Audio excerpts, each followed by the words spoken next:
the word jihad translates to struggle. It could be all kinds of struggle, but the actual word translates to struggle. I think as an Arabic speaker, I should be the one to define what jihad means and not Google, which is not Arabic, right? Just making that clear. Anyway, I went to a big Muslim convention just this past year. And I went to a Muslim banquet. I did a keynote speech, and I was trying to like motivate these Muslims to, organize in the resistance. And I said to them that there was a story where a man asked our beloved Prophet Muhammad, may peace and blessings be upon him, what is the best form of jihad or struggle?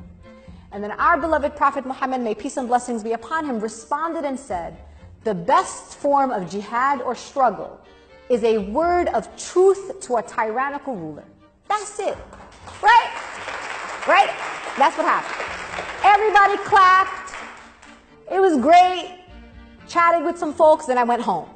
The next day I wake up and I'm trending on Twitter.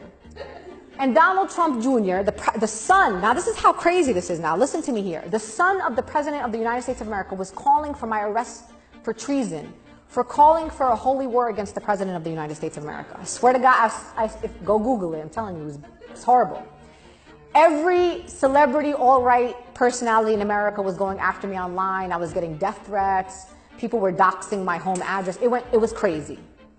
The reason why I share that story is because I had a choice to make at that moment.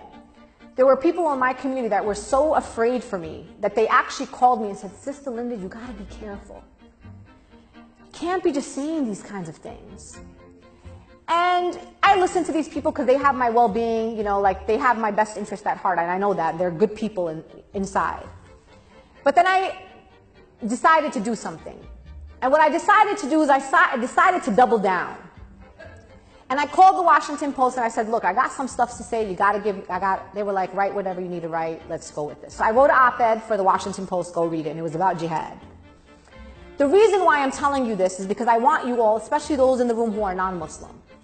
We as Muslims do not tell Jews how to practice their religion in this country. We do not tell Christians how to practice their religion, or Sikhs, or Buddhists, or anybody else from any other faith tradition. And in that moment, I decided, why should I allow anybody else to define how I choose to practice my religion freely, as long as I am not engaging in violence or inciting violence against any communities? And why will I allow people who are clearly anti-Muslim to define my religion for me? How is someone who's anti-Muslim going to define what Sharia is, or what jihad is, or what other concepts in Islam are? For me, I drew a line. And I said, you know what? It's not happening on my watch. And I'm going to defend my right in this country to be a full Muslim. And I also have the Council on American Islamic Relations who's going to defend my right to be a full Muslim in these United States of America. So